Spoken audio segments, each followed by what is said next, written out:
Hey, Copperhead, What's up, Bazza? can you do me a favour for high schools? You still in high school? I need to do. I want to do interview you for a high school project to help me try to graduate. Finally, I thought maybe I could interview you about the Bedford. Yeah, alright, I suppose. So maybe if you sat inside the Oakland roadster, it would look pretty cool, Copperhead.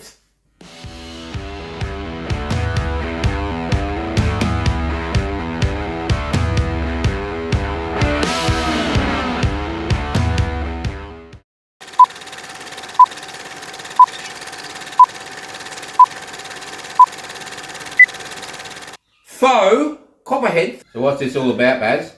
what made you decide to build the Bedford? How did the Bedford start? Well, the Bedford started as an idea I had a long time ago about putting a Dodge truck on a HQ Holden chassis. But by the time I was able to do it, everyone had already done it and it wasn't such a desirable idea anymore. And then one day I was looking in Facebook Marketplace, then I seen this old Bedford truck cab just sitting in the ground. And straight away my old idea popped straight into my head of putting that cab on a HQ chassis. So one thing led to another. I organised the price with the buyer and we decided to purchase it. Before we went and got it, however, I went and bought a HQ chassis with a motor, unknowing whether they were going to work. So we went on the 4-hour drive to go pick up the cab, and the plan was to bring the cab home, put it onto the chassis, put a set of black BMW wheels on it that I had, and then sell it as an ongoing project. So we got home, my mate helped me fit it together, we did a couple of little trims on the chassis, we married the two together, pushed it outside, put the BMW wheels on it, pushed it out a bit further, sat back and looked at it, and we both fell in love with it. But at this point I was still planning on just selling it as it was. Now at the same time, the same mate was always drilling me about starting a YouTube channel. We've looked at this car and he is adamant that I should build this. Now I had a 32 Ford sitting in the shed that I was building, a 32 Ford pickup. I had no intention of building that Bedford. So anyways, he's kept hammering at me. I've decided, alright, let's try a YouTube channel, something I had no idea of how to do, how to record, how to talk in front of a camera, any of it. And I did softly agree I would build a little bit more of the Bedford, but I was still adamant I was not finishing it, but I decided I'd do a little bit more work to it. So we started off by doing everything as cheap as possible, using $3 silicone for the windscreen, using the old offcuts from the chassis for metal. So at this point I'd filmed 1 or 2 episodes and released them on the channel, and I decided, hey, I'm really liking the look of this and I'm going to build this. I'm going to build it quick and I'm going to build it cheap. So I then set myself a challenge of I'm going to build this for under $5,000, and when I thought of it I set it on the channel.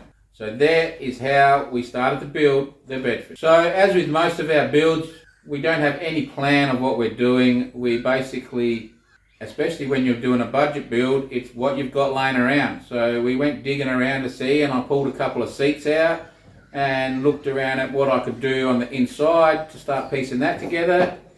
And then I had this thought pop into my head to get 2 beer kegs to use as fake fuel tanks, and so I went down to the local scrapyard and he gave me a couple of beer kegs and a couple of truck guards. Now we always knew truck guards weren't going to be the right size, but they were free. So we started building those aspects of it. We also trying to work out what to do for a tray. I had this big huge toolbox that I had a few ideas with, so we struggled and put that on and it looked absolutely ridiculous. So we got rid of that idea. So the wood for the tray, did that come from my old cubby house? I had a fence pulled down and a mate had a fence that he pulled down, and we pieced together all that wood, and out of that we had enough wood to make a tray. So there was our wood, and well, we didn't want to buy metal for it, so I found out the back an old shelf, and we decided that could be chopped up for the framework. So off we went. We had an old fence and fence posts that we used as a headboard, and some palings and other hardwood we had lying around and we built this tray. The tail board was off of an old tray of one of our other truck wrecks that we got. All of a sudden we're piecing together something that's starting to resemble something a little bit cool. So at this stage it's been pushed out of the shed and we're looking at it, and I'm not actually overly happy with the way it's looking. I'm not thinking the wheels don't look right and it doesn't have much of a stance. Now, building cars, stance is a very important aspect, I believe, that makes or breaks a car. The correct wheels and the correct stance of the car. So when you say stance, do you mean like this?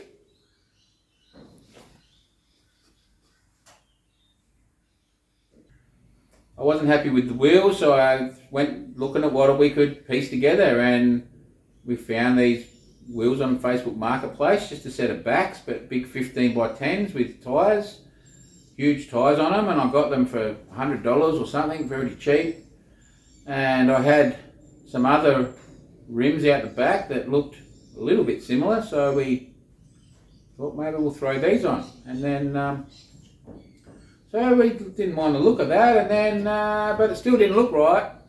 So what did we do? We pulled those front springs out and we chopped them and we lowered it, and we got that thing sitting on the ground.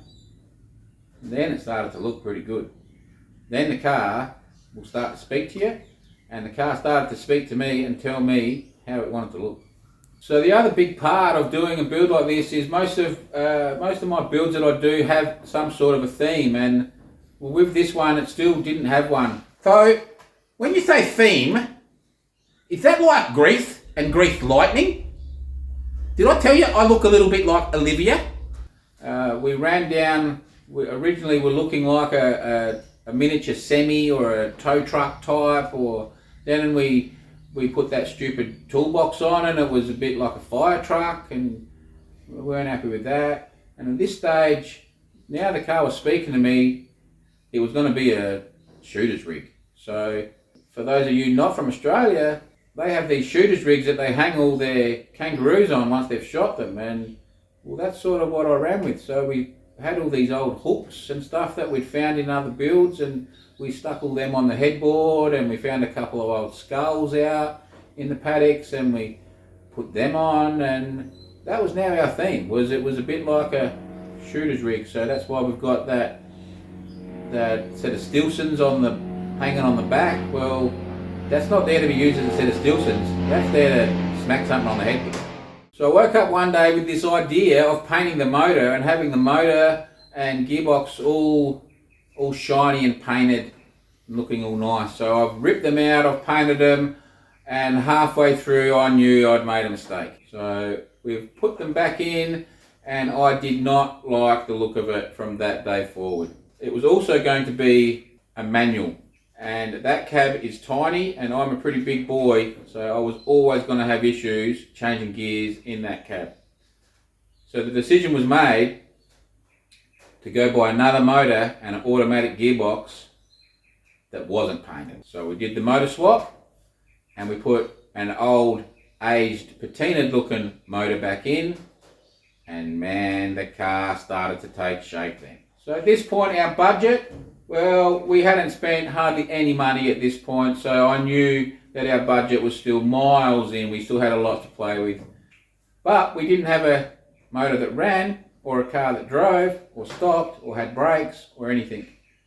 So off we went, we got onto the computer, and I ordered an absolute ton of brand new parts off of the eBayovich, and off we went. So we then had a table in front of the car with all the brand new parts on it, and I did not actually add up the budget. I had an idea in my head of roughly what I'd spent, but I actually did not do any sums. I just had a rough estimate, and I still thought I had quite a lot left in the kitty. We had the overall look of the car. It looked like a car, but now we had to do all the tedious stuff, all the finishing off, bolting things up, final welds, and then go through all the running gear. So we wanted to have all new brakes, front to back, all new suspension, new shocks, new springs, new ball joints, rubbers, all of that rebuilt. So we wanted this car to be as safe as possible. So all the tedious work begun. So the good thing with the YouTube, now at this stage we're still doing pretty ordinary videos, but we do have people watching us and joining the channel and throwing some feedback in on the build of different ideas to try and what have you. And one that we did cop was to put brake lights inside the skull that was mounted on the back, which I thought was a great idea. So we ran with that. So I had to work out how to mount a set of brake lights into the eyes of the skull. You know, I'm really scared of that skull. I had nightmares. And then we decided, how could we refurbish the front headlights with modern globes so that they weren't little candles? So I got my brain ticking, and we decided that we were going to refurbish those headlights for free. So we got some Suzuki Swift headlights that were smashed, and we chopped them to pieces, and we superimposed them into the backs of these 1950 headlights. We also are now running an automatic, and the easiest way to set up a shifter is to just go buy a B&M shifter. But we're running a nostalgic type looking build with lots of patina and rustic stuff, and we're going to have this shiny B&M shifter. So that wasn't quite going to sit well. So what we do, we went and made a custom made wooden mount for it. I think that turned out pretty good. Also, one of my design aspects on this is I wanted it to look, at the end of the day, I wanted it to look cool and hotted up, but I wanted it to look like it was still partly original. So it still looked like it was on its original chassis. It had just been modded up a little bit. So that was quite a challenge, to not go too crazy with altering stuff. Hence why there's no roof chop, there's no, not that I'd fit in it, or there's nothing really chopped on that body. That body has had a tiniest little trim in a couple of areas, and it sits on that chassis almost perfect. So this is the enjoyable part with some of these builds, is you can just sort of let your artistic streak of your flow. Hence turning an old motorbike helmet into an air cleaner, the patch panels we did on the bonnet, all these different sorts of things that where you can really let a bit of art shine out. The interior, we decided to put all the tin signs over the top of the floor, the center console that I mentioned. All of these different aspects all lead to a beautiful finished product. So the big day comes. Now wiring's not my strong suit. You should have let me do the wiring, Copperhead. I'm really good at it. Trust me. But we dodgy wired it up, and we got that motor to fire. It fires up, it sounds okay, we get it to move forward and back, and that is a huge win. We do that tedious job, the wiring. We've got the motor service running nice. You know what day it is? It's test drive day. So off we go. Now it goes okay. We drive it up and down the street. There is a few little issues in it, but nothing major. And we do the price reveal. Now at this point, I thought I had $300 to $500 still left in the kitty, and I was sitting there smirking away thinking that I'd pulled this off. So we've got on to, I've written everything down, gone through all my receipts, written everything down onto the whiteboard, added it up live on camera. I had $50 left to spare. I nearly didn't pull it off. When you added up all the prices, you should have got me to do it, because I reckon we would have been way under budget if I did it. So it's all smiles. We've actually did what we achieved. We got this Bedford. We've turned it into a running, driving car, hot rod, rat rod, whatever you want to call it, for under $5,000. Now, yes, it still had a couple of little bugs to iron out, but nothing major. So we released the videos. We were very happy. That was that. A few days later, I decided I did a couple of little tweaks to it, decided I'd take it for another test. You still haven't let me go for a test drive. So drove out of the driveway, stuck the boot into it. We got about 30 metres down the road, and the car just locked up and bounced down the street. The diff just absolutely destroyed itself and we had to drag it back home. So the diff was the one part of the car that I did not touch or look into. And man, I should have. Now that diff was always going to blow up because it was just rust. But it did not have one drop of oil in it. So that was a bit of a mistake on my behalf. But we went and bought a new diff, complete, put it in, we're off again. So we're still in the fine tuning mode, tuning out little bugs. There's a few little transmission issues. We addressed that and the car starts to speak a bit more to me. So I do a few little final touches. I put a couple of roadsides on to hide the wiring and I build a thermofan for the radiator, etc. I also decide to put our logo on the doors. Now this was a painstaking decision as I was not sure about doing this, but I decided to logo the doors and I'm so glad I did. And at the same time, I had this idea of doing a patinaed lacework roof. Now we did one attempt on it and it was a major fail, but the second attempt turned out awesome. Oh yeah, my cousin is still looking for those curtains too. There was a couple of other little modifications that we did. We changed our twin battery setup, and I built a custom wooden battery box for a single battery. Just a few little tiny tweaks just to improve the look. The end result is this car is an absolute jaw dropper, and everywhere we've ever taken it, it has outshone anything else at the show. It's won every show it's been in. I don't think that will stop until one of these new ones rock up next to it. So yeah, Bazza, so that's the Bedford done. We learned quite a bit doing it, and that was the first of that type of car that we had built. Since then, well, that has opened up a whole new part of my brain. So we now have multiple builds on the go, and we are now pushing the limits a bit more of what we are constructing. So there you go, Bazza. I don't know if you're going to thank the audience for watching, or I should, but I hope that gets you to finally graduate high school. Oh yeah, so thanks heaps, Copperhead. This has been really, really helpful for me. And I hope, yes, that I get past graduation this year. This will be attempt number 20.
But yeah, so thanks for watching, everyone.